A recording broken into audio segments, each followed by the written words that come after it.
2018 সালে ছাত্রদের আন্দোলনের মুখে আওয়ামী লীগ সরকার প্রথম ও দ্বিতীয় শ্রেণীর সরকারি চাকরিতে সকল কোটা বাতিল করে দেয়। কোনো কোটাই থাকবে না, কোনো কোটারই দরকার নেই।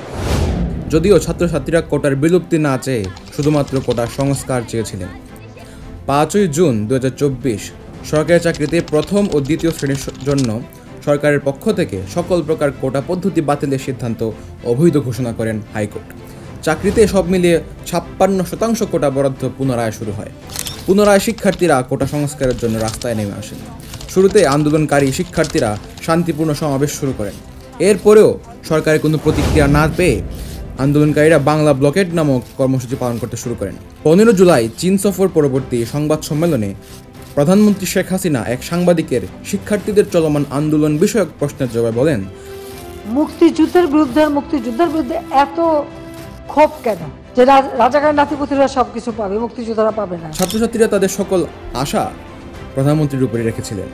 তবে তার মুখে রাজাকার শব্দটি শুনে ছাত্রছাত্রীরা বিশ্ববিদ্যালয়ের হলে হলে তুমি কে আমি কে, রাজাকার রাজাকার, কে বলেছে সরকার সরকার স্লোগান দিতে শুরু করেন এবং রাজপথে নেমে আসেন। ছাত্রী হলের মেয়েদের হলের তালা ভেঙে রাজপথে নামতে দেখা যায়। শুধু ঢাকাই না, রেশ ছড়িয়ে পড়ে দেশের প্রতিটা পাবলিক বিশ্ববিদ্যালয়ে। পরের দিন আওয়ামী লীগের সাধারণ সম্পাদক ওবায়দুল কাদের বলেন, শিক্ষার্থীদের থামাতে ছাত্রলীগই যথেষ্ট। ছাত্রলীগ আন্দোলনকারীদের উপর হামলা করে সারা দেশে। সংবাদ মাধ্যম এবং সাধারণ নাগরিকদের বিভিন্ন ভিডিওতে দেখা যায় পরের দিন ছাত্রদের বিক্ষোভে পুলিশ বাহিনীও গুলি চালায়। সারা দেশে 6 জনের মৃত্যু হয়। সেই দিনই রংপুরে আমরা এক অভূতপূর্ব হত্যার দৃশ্য দেখতে পাই। রংপুর বেগম রোকেয়া বিশ্ববিদ্যালয়ের ইংরেজি বিভাগের ছাত্র আবু সাইদ পুলিশের বন্দুকের সামনে একটা কাঠের লাঠি হাতে বুক পেতে দাঁড়িয়ে যান। পুলিশ তার মুখ, বুক ও পেট বরাবর লক্ষ্য করে গুলি ছুড়ে। সাইদের মৃত্যু বাংলাদেশ সহ সারা পৃথিবীর বিবেককে নাড়িয়ে দেয়। এরপরের দিনগুলোতে আন্দোলনের সংঘাতের সাথে লাশের সংখ্যাও বাড়তে থাকে। শুধু সড়ক পথেই নয়, আকাশ পথেও আন্দোলনকারীদের উপর পুলিশের হামলা চলে। লাশের পাহাড়ে জমতে থাকে শিশু থেকে যুবক যুবতী সকলের নাম। সরকার দেশে কারফিউ জারি করে এবং রাজপথে সেনাবাহিনী টহল দিতে শুরু করে। জরুরি ভিত্তিতে সুপ্রিম কোর্টের মাধ্যমে সরকার সকল শ্রেণীর চাকরিতে সর্বমোট 7% কোটা এবং বাকি মেধার ভিত্তিতে বিবেচিত হবে বলে রায় ঘোষিত হয়। কোটা সংস্কারের জন্য শুরু হওয়া এই আন্দোলন ছাত্রদের থেকে শুরু হলেও পরে তা কেবল ছাত্রদের মধ্যে সীমাবদ্ধ থাকেনি। সেখানে জড়িয়ে পড়ে বিভিন্ন শ্রেণী পেশার মানুষ। বাংলাদেশ এবং বিশ্বের অন্যান্য রাষ্ট্রবিজ্ঞানী এবং বুদ্ধিজীবীরা একে গণ অভ্যুত্থান নামে অভিহিত করেছেন। প্রখ্যাত বুদ্ধিজীবী এবং শিক্ষক বদরুদ্দিন ওমর বর্তমান কোটা সংস্কার আন্দোলনকে বাংলা অঞ্চলের 5ম গণ অভ্যুত্থান বলেছেন।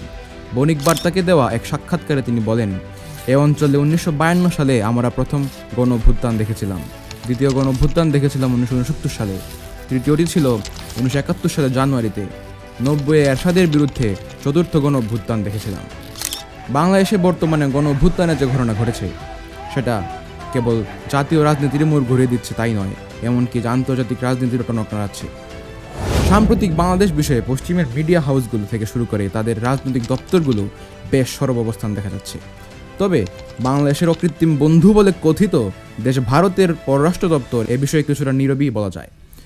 দিল্লির এই নীরবতার সাথে মস্কো এবং বেইজিংও একই পন্থা অবলম্বন করছে।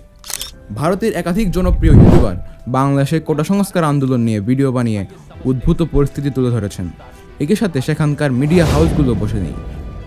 বাংলাদেশি দৈনিক প্রথম আলোর অনলাইন ইংরেজি সংস্করণে পত্রিকার নয়াদিল্লির প্রতিনিধি সৌম্য বন্দ্যোপাধ্যায় লেখেন, এটাই সম্ভবত প্রথমবার যখন বাংলাদেশের কোটা সংস্কার আন্দোলনের খবর টানা 10 দিন ধরে ভারতীয় সকল মিডিয়া কভার করেছে। সৌম্য বন্দ্যোপাধ্যায় তার লেখায় আরও বলেন, ভারতের সকল মিডিয়া সচরাচর পাকিস্তান এবং চীনের রাজনীতি এবং অর্থনীতির উপর ইন্টারেস্ট রাখে।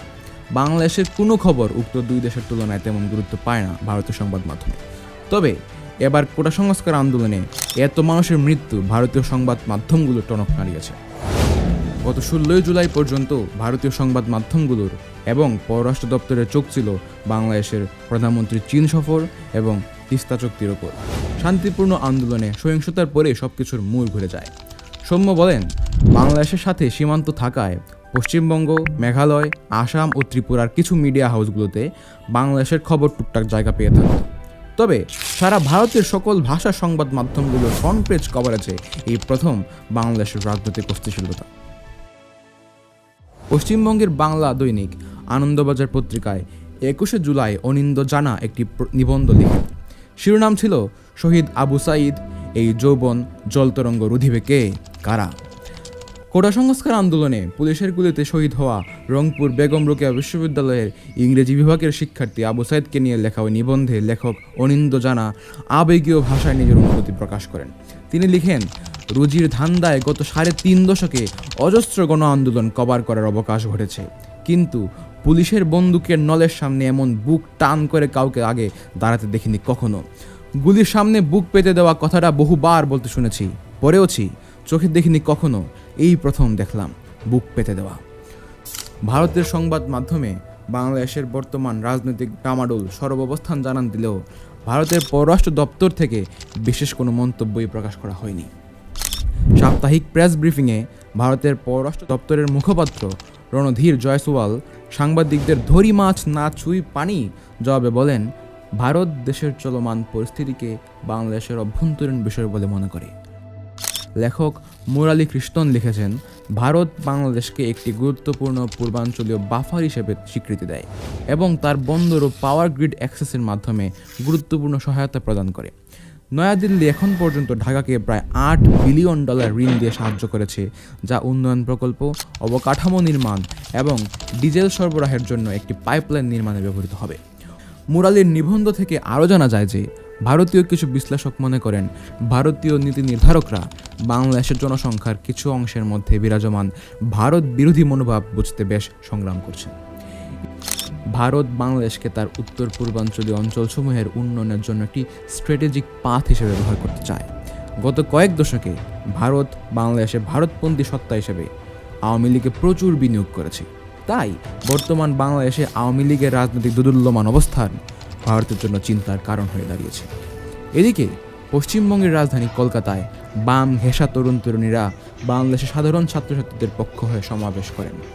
21শে জুলাই দলের এক সমাবেশে পশ্চিমবঙ্গের মুখ্যমন্ত্রী মমতা বন্দ্যোপাধ্যায় বাংলাদেশের বর্তমান আন্দোলন নিয়ে বলেন, পড়শি দেশ থেকে কেউ পশ্চিমবঙ্গের দরজায় এলে তিনি ফেরাবেন না। তবে সেই সঙ্গে তিনি আরও জানান, ছাত্রছাত্রীরা মারা যাচ্ছে, আমরা সব লক্ষ্য রাখছি, এ বিষয়ে বেশি কিছু বলতে পারবো না, কারণ বাংলাদেশ একটি স্বাধীন স্বতন্ত্র দেশ। এ নিয়ে বলার কিছু থাকলে ভারত সরকার বলবে। তারই বক্তব্য বাংলাদেশ সরকার খুব একটা ভালোভাবে নেয়নি। ফলশ্রুতিতে বাংলাদেশের পররাষ্ট্র মন্ত্রণালয় ভারতের পররাষ্ট্র দপ্তরকে এই বিষয়ে নোট দেয়। লেখক ও নদী গবেষক শেখ রোকন সমকাল পত্রিকায় দিল্লি নীরব, কলকাতা সরব কেন নামে নিবন্ধে লেখেন, এখন বাংলাদেশের বিক্ষোভ নিয়ে মমতা বন্দ্যোপাধ্যায়ের সরব হওয়ার কারণ দুইটি। প্রথমত, তিনি এর মধ্য দিয়ে বামপন্থী তরুণদের ভোট ব্যাংকে ভাগ বসাতে চেয়েছেন এবং পশ্চিমবঙ্গের মুসলিম ভোট ব্যাংকে রাস্তা ধরে রাখতে চেয়েছেন। কারণ বাংলাদেশে ছাত্র বিক্ষোভ শুরু পর থেকেই বামপন্থী All India Democratic Students Organisation এবং আলিয়া বিশ্ববিদ্যালয়ের শিক্ষার্থীরা বিক্ষোভ চালিয়ে আসছেন। সবশেষে বাংলাদেশে যাই ঘটুক, বিজেপি বা তৃণমূল কংগ্রেস নিজের মতোই হিসেব কষে অবস্থান গ্রহণ করছে।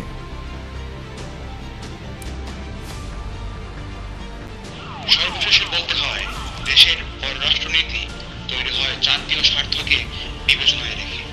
তবে বাংলাদেশের বর্তমান পররাষ্ট্রনীতি বরং স্বৈরাচারের ক্ষমতা বলবৎ রাখতে বেশি আগ্রহী। বাংলাদেশকে কি আজীবন ভারতের পূর্বাঞ্চলীয় বাফার হিসেবে দেখতে চান? জনগণের কি লক্ষ্য?